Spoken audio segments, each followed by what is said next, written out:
मानता हूं कि पार्टी अच्छी है। अगर पार्टी अच्छी ना होती तो शायद ये सवाल कठिन हो जाता। जैसे अगर मैं कल्पना करता हूं कि मैं कांग्रेस का प्रवक्ता होता तो ये बहुत कठिन काम होता।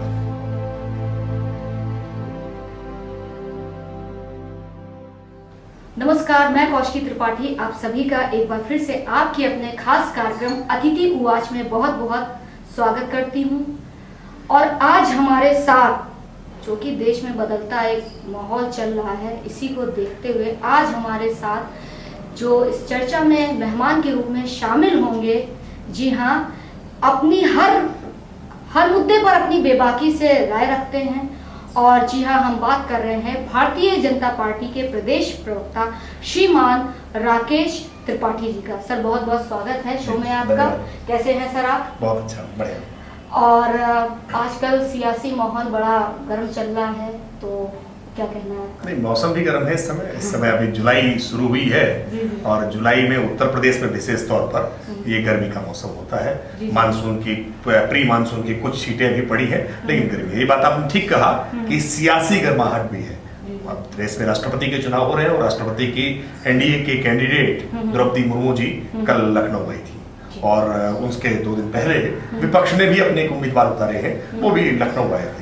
तो जाहिर सी बात है, जब देश में राष्ट्रपति का चुनाव हो रहा हो तो राजनीतिक सरगर्मियां भी होती हैं। कुछ लोग समाजवादी पार्टी के साथ थे, जो समाजवादी पार्टी के अलायंस में थे, अपनी पार्टी छोड़ करके भारतीय जनता पार्टी के कैंडिडेट के समर्थन में कल मुख्यमंत्री जी के आयोजित भोज में है। तो ये सब राजनीतिक गर्मी तो है ही। इस गर्मी के मौसम में इस गर्माहट को और बढ़ा रहे हैं। सर, थोड़ा सा आपकी पर्सनल जर्नी पे सवाल करते हैं कि अभी तक का भारतीय जनता पार्टी में आपका सफर कैसा रहा? देखिए, मैं राजनीति एक पैशन के नाते, जुनून के नाते मन में था, इच्छा थी कि कुछ करना है और जो वंचित हैं, जो शोषित हैं, जिनकी आवाज उठाए जाने की आवश्यकता है, किसी की समस्याओं के समाधान के हम संवाहक बन सकें, इस मन की इच्छा के साथ। और जो राष्ट्रीय विचार संघ के विचार रहे, मैं जब विद्यार्थी जीवन में विद्यार्थी परिषद से जुड़ा तो अखिल भारतीय विद्यार्थी परिषद के साथ मैंने अपना सामाजिक राजनीतिक जीवन की प्रारंभ किया। लखनऊ विश्वविद्यालय में छात्र नेता के तौर पर मैंने काम किया और उसके बाद फिर भारतीय जनता पार्टी के युवा मोर्चा में अलग अलग दायित्वों का निर्वहन करते हुए, और फिर पार्टी ने उसके बाद मुझे पार्टी के प्रवक्ता की जिम्मेदारी सौंपी। मैं मानता हूँ पार्टी ने जो भी जिम्मेदारी सौंपी है उस जिम्मेदारी का सम्यक रूप से निर्वहन करना ये मेरा दायित्व है। मैं अपने दायित्व पूरा करने का काम करता हूँ। प्रोफेशनली मैं एडवोकेट हूँ और इसलिए एडवोकेट होने के नाते मैं अपने मुवक्किल की जैसे वकालत करता हूं कोर्ट में ताकि उसको विजय दिला सकूं, मैं डिबेट्स में भी अपने पार्टी के लिए पूरे दिलो दिमाग से पूरी प्रयास करता हूं कि मैं पार्टी का पक्ष ठीक ढंग से रख सकूं और जो विपक्ष तमाम अफवाहें फैलाने का काम करते हैं उन अफवाहों का खंडन कर सकूं। मैं मानता हूं कि पार्टी अच्छी है। अगर पार्टी अच्छी ना होती तो शायद ये सवाल कठिन हो जाता। जैसे अगर मैं कल्पना करता हूं कि मैं कांग्रेस का प्रवक्ता होता तो ये बहुत कठिन काम होता। कांग्रेस का प्रवक्ता होता, या बसपा का प्रवक्ता होता, या सपा का प्रवक्ता होता, तो कैसे डिफेंड कर पाता उनकी तमाम ऐसी नाकामियों को, उनके तमाम ऊपर लगे हुए ऐसे आरोपों को। भारतीय जनता पार्टी एक ऐसी कैडर बेस्ड पार्टी है जो राष्ट्रीय विचारों को लेकर चलती है, जो अवसर देती है किसी सामान्य दरी बिछाने वाले कार्यकर्ता को भारत का प्रधानमंत्री बन जाने की, जो अवसर देती है किसी भी सामान्य कार्यकर्ता को जो पोस्टर चिपकाता रहा हो वो पार्टी का राष्ट्रीय अध्यक्ष बन जाए। ये सुविधा, ये उपलब्धि केवल भारतीय जनता पार्टी में है और इस नाते भारतीय जनता पार्टी के कार्यकर्ता के तौर पर, प्रवक्ता के तौर पर मेरे लिए मेरा काम बहुत आसान हो जाता है। कठिन होता अगर मैं कहीं विपक्ष का प्रवक्ता होता तो। ओके, तो सर, अभी विधानसभा चुनाव में आपको आपकी पार्टी को भारी बहुमत से जीतनी है, 2 कारण आप क्या समझते हैं? देखिए, मैं मानता हूं कि देश में प्रधानमंत्री नरेंद्र मोदी जी के प्रधानमंत्री बनने के बाद गरीबों को लेकर के पहली बार विमर्श के केंद्र में कोई लेकर के आया तो प्रधानमंत्री नरेंद्र मोदी जी। याद करिए वो दिन जब बैंक में खाते खुलवाने के लिए कई तरह की सिफारिशें लानी पड़ती थी। खाता धारक कोई आपको परिचित होगा तो ही खाता खुलेगा, तरह तरह के कागजी कार्रवाइयां करनी पड़ती थी। और देश के एक पूर्व प्रधानमंत्री का बयान आपको याद दिलाऊंगा, जब राजीव गांधी ये कहते हैं कि केंद्र से 1 रुपया चलता है और 85 पैसा भ्रष्टाचार की भेंट चढ़ जाता है, केवल 15 पैसे ही लाभार्थी तक पहुंचते हैं। इस समस्या का समाधान करते हुए 34 करोड़ से ज्यादा लोगों के बैंक में खाते खोलना और फिर डीबीटी स्कीम के तहत सीधे खाते तक राशि पहुंचाना, गरीब के कल्याण के लिए उसका आयुष्मान भारत का कार्ड बना करके उसको सीधे 5 लाख रुपए तक का इंश्योरेंस प्रोवाइड कराना ताकि अपनी बीमारी के लिए गहने न बेचने पड़े, अपनी बीमारी के लिए खेत रहन पर न रखनी पड़े। इन तमाम समस्याओं के समाधान के लिए आयुष्मान कार्ड लेकर के आना, जब कोरोना के संकट घिरा हुआ था, लोगों के लिए आजीविका का संकट था, प्रधानमंत्री गरीब कल्याण अन्न योजना लेकर के आना, हर घर तक अन्न मुहैया कराना, महिलाओं को धुएं से आजादी दिलाने के लिए उज्ज्वला गैस के कनेक्शन पहुंचा देना, शौचालय की एक ऐसी बड़ी समस्या जिस पर डॉक्टर राम मनोहर लोहिया कहा करते थे, लेकिन समाधान अगर किसी ने दिया, महात्मा गांधी के सपनों का भारत पूरा किसी ने किया, तो वो नरेंद्र मोदी जी ने किया, हर घर तक शौचालय बनाने का काम किया। तो गरीबों के जीवन में कल्याणकारी जो परिवर्तन किए हैं ना, मैं मानता हूं कि आज भारतीय जनता पार्टी के जो बड़ा प्रादुर्भाव है, जो इतना आज जय हमारी हो रही है, इस जय का बड़ा कारण गरीब कल्याण नीतियां प्रधानमंत्री नरेंद्र मोदी जी की, और उसको उत्तर प्रदेश में लागू करने का काम योगी आदित्यनाथ जी ने अक्षरशः करने का काम किया। ये एक बड़ा कारण मैं मानता हूं विधानसभा में हमारी जीत का है। और दूसरा बड़ा कारण जो आपने कहा, उत्तर प्रदेश की छवि लंबे समय से बनी हुई थी कि उत्तर प्रदेश में माफिया अपराधी पैरेलल सत्ता चलाया करते हैं। सपा हो या बसपा हो, जाति विशेष के लोगों को, मजहब विशेष के लोगों को संरक्षण दिया करती थी। लखनऊ से टेलीफोन जाते थे अपराधियों को छोड़ने के लिए, पैरेलल सत्ता चला करती थी। हमने अपराधियों के इस काकस को, इस गैंग को, इस पूरे संरक्षण जो था उसको तोड़ देने का काम किया और अपराधियों के घर पर बुलडोजर चलवाने का काम किया। ये जो उत्तर प्रदेश में कानून व्यवस्था में जो परिवर्तन आया है, जहां हर उत्तर प्रदेश में हर हफ्ते में दंगे होते थे, हर जिले में कर्फ्यू लगता था, हमने इस प्रवृत्ति को बंद किया। सांप्रदायिक सौहार्द की एक अद्भुत मिसाल कायम की कि कांवड़ यात्रा भी बिल्कुल पूरे शानो शौकत के साथ निकलेगी। अब कहीं कोई नवरात्रि वीर प्रतिमा विसर्जन पर दंगा नहीं होगा। ये उत्तर प्रदेश में कानून व्यवस्था हमारे लिए एक सबसे बड़ी उपलब्धि हथियार बनकर आई। और मैं मानता हूं गरीब कल्याण योजनाएं और ये कानून व्यवस्था, इन दोनों ने सामान्य व्यक्ति के मन को झंकृत करने का काम किया। और इस वजह से 37 वर्षों के बाद उत्तर प्रदेश में चमत्कार हुआ जब योगी आदित्यनाथ जी के नेतृत्व में भारतीय जनता पार्टी ने सरकार अपनी वापस रिपीट की है। 2024 में क्या स्ट्रेटेजी है? देखिए, भारतीय जनता पार्टी किसी भी जब अभियान लेती है तो प्री प्लानिंग, डिटेल प्लानिंग, पूर्व योजना, पूर्ण योजना। भारतीय जनता पार्टी के जिला अध्यक्षों, जिला प्रभारियों की बैठक कल ही लखनऊ में हुई है। राष्ट्रीय कार्यकारिणी के बाद हमने तय किया है कि वो सभी बूथ, जिन बूथों पर पिछले 2 या 3 चुनावों में भारतीय जनता पार्टी के मत कम रहे हैं, हम उन बूथों को टारगेट करके वहां पर जनप्रतिनिधि हमारे जाएंगे। 25-25 बूथ हर विधायक को और 100 बूथ हर सांसद को तय किए हैं। उन बूथों पर जाकर के हमारी पराजय के कारण क्या थे उनको आइडेंटिफाई करना, वहां जीतने के लिए वजहें क्या हो सकती हैं उन वजहों को तलाशना, जनता के साथ सीधा संवाद करना। मैं मानता हूं भारतीय जनता पार्टी अपनी हारी हुई सीटों को भी इस बार विजय में तब्दील करने जा रही है। और ये उदाहरण है, हमने उपचुनाव में अभी हालिया संपन्न 2019 के चुनाव में जहां पर हम हारे थे, आजमगढ़ में और रामपुर में, उन दोनों ही सीटों को उपचुनाव में हमने समाजवादी पार्टी से छीन लिया है और भारतीय जनता पार्टी की विजय पताका लहरा दी है। भारतीय जनता पार्टी मानती है कि आज हमारे पास नीतियां हैं, हमारे पास नेतृत्व है, हमारी नीयत अच्छी है। कोई कारण नहीं है कि भारतीय जनता पार्टी चुनाव में हारे। भारतीय जनता पार्टी इस बार 75+ के आंकड़े को लेकर के चल रही है उत्तर प्रदेश में, और हमें पूरा विश्वास है कि उत्तर प्रदेश फिर केंद्र में नरेंद्र मोदी जी की सरकार बनाने में अपनी सबसे बड़ी भूमिका फिर निर्माण करने जा रहा है। दक्षिण की बात करते हैं, दक्षिण में आप लोग छोटी पार्टीज के साथ अलायंस करेंगे या स्वतंत्र रूप से आप अपने पैर जमाएंगे? देखिए, ये स्थानीय रणनीति स्थानीय कारणों के आधार पर तय होती है।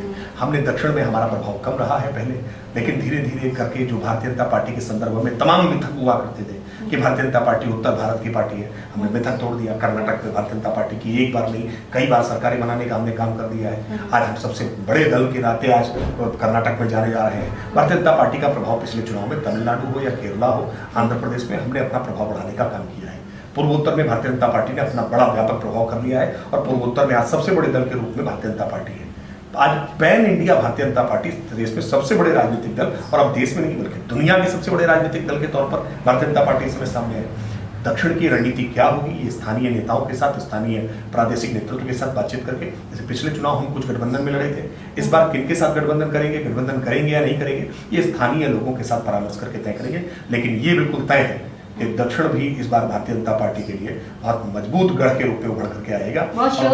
मैं बिल्कुल पूरे विश्वास के साथ, क्योंकि जो दक्षिण के लोगों की समस्याएं हैं वो उत्तर के लोगों की समस्याओं से बहुत भिन्न नहीं है। वहां भी आवास की आवश्यकता लोगों को थी, प्रधानमंत्री आवास योजना के तहत आवास पहुंचे हैं। वहां भी शौचालय की आवश्यकता लोगों को थी, प्रधानमंत्री जी के शौचालय वहां पहुंचे हैं। उज्ज्वला गैस के कनेक्शन वहां पहुंचे हैं। आज सुरक्षा का एहसास वहां भी लोगों तक पहुंचा है।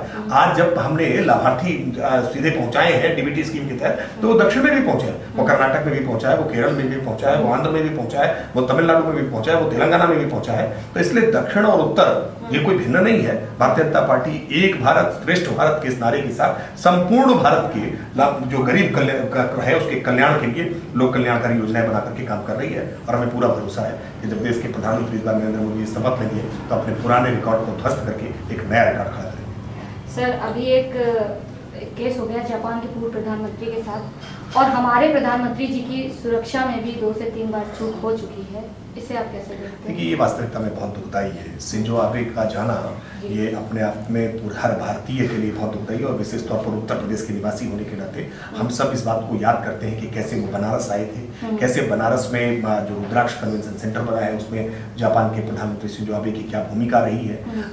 हम बिल्कुल जानते हैं कि कैसे बुलेट ट्रेन के सपने को साकार करने में उनकी किस प्रकार की भूमिका रही, उस सपने को लेकर आगे बढ़े। तो शिंजो आबे के साथ एक हम भावनात्मक जुड़ाव, भावनात्मक लगाव हम महसूस करते हैं।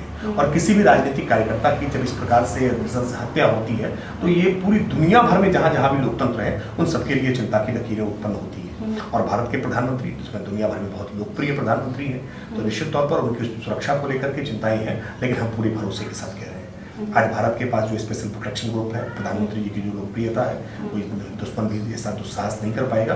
बावजूद इसकी जो सावधानी बरतने की अपेक्षा है वो सावधानियां बरती जा रही हैं, लेकिन प्रधानमंत्री जी जनता के बीच में सीधे संवाद करते हैं, जनता से सीधे मिलते हैं। बनारस में भी छात्रों के साथ जिस तरह से सीधे मिले हैं वो लगातार मिलते रहेंगे। हम घबरा करके, डर करके अब बुलेट प्रूफ शीशे के पीछे से भाषण करने वाले प्रधानमंत्री नहीं है।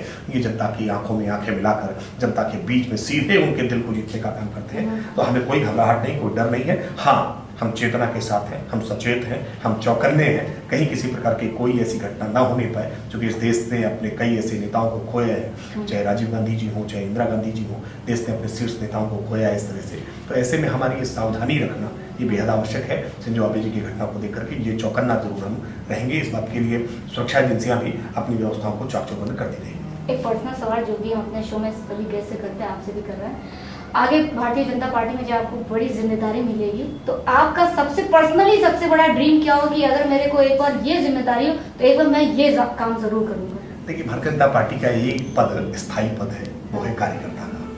मैं मानता हूं कि कोई भी पद मिल जाए, पद आएगा और जाएगा, कार्यकर्ता का पद स्थायी रूप में है। और हम किसी भी पद पर आए और जाएं, ये पद स्थायी रूप से बना रहेगा। पार्टी जो भी दायित्व कर देगी उस दायित्व का निर्वहन करेंगे। लेकिन पर्सनली एक हर इंसान का एक ड्रीम होता है कि अगर मेरे पास ये चीज आ जाती है तो मैं पर्सनली इस ड्रीम को अपने फुलफिल करना। मैं मानता हूँ राजनीति में जिस सपने के साथ आया था कि लोगों की संवेदनाओं के साथ जुड़ सकें, उनकी समस्याओं का समाधान कर सकें, और ये समाधान करने के लिए पार्टी जो भी जिम्मेदारी सौंपेगी उस जिम्मेदारी का निर्वहन करेंगे। कभी ऐसा नहीं सोचा कि ये जिम्मेदारी, अमुक जिम्मेदारी मिल जाएगी तो ही समस्या का समाधान होगा। मैं मानता हूँ जो भी जिम्मेदारी पार्टी ने दी है उसका सम्यक रूप से अपना सर्वस्व देकर के करना, सबसे बेस्ट परफॉर्मेंस करना, मुझे लगता है ये आवश्यक है। और जो भी जिम्मेदारी मिलेगी उसका बेस्ट परफॉर्मेंस किया जाए। आने वाले समय में प्रदेश की जनता के लिए आप क्या मैसेज देना चाहेंगे? देखिए, हम मानते हैं कि लोकतंत्र में सबका स्थान विश्वास रहे।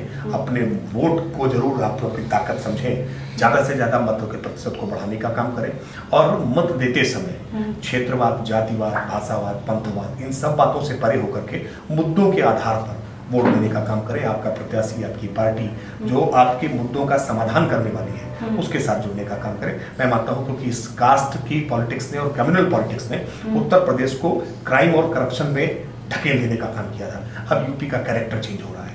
इस कैरेक्टर को चेंज करने के लिए हमें मुद्दों की समझ, और मैं इस बात के लिए ये जिम्मेदारी आपको भी सौंपूंगा, मीडिया की जिम्मेदारी है कि वो जनता के बीच में मुद्दों की समझ बढ़ाने का काम करे, ज़्यादा से ज़्यादा विमर्श करे, ताकि जनता को उनके वास्तविक मुद्दे, उन बिजली, सड़क, पानी के मुद्दे हैं, उनके अपने स्वरोजगार के मुद्दे हैं, पर्यावरण के मुद्दे हैं, चाइल्ड राइट्स के मुद्दे हैं, वुमेन राइट्स के मुद्दे हैं, जो मुद्दे हैं, इन मुद्दों पर सबसे अच्छी बातें कहने वाला, आचरण करने वाला, उदाहरण प्रस्तुत करने वाला कौन है, कौन सा राजनीतिक दल है, कौन सा प्रत्याशी है, ऐसी मुद्दों की समझ बढ़े, मैं इस बात के लिए अपेक्षा करूंगा। और उत्तर प्रदेश की जनता इस मामले में बहुत अपने आप में पहले से ही समझदार है। देश को सबसे ज़्यादा प्रधानमंत्री इसी राज्य ने दिए हैं, तो हम विश्वास करते हैं कि जनता अपने लोकतांत्रिक अधिकारों का प्रयोग करते हुए ज़्यादा से ज़्यादा संख्या में वोट करे। मैं यही अपेक्षा करूँगा। सर, बहुत बहुत शुक्रिया हमसे बातचीत करने के लिए। आप देखते रहिए अतिथि वाच कौशिकी के साथ।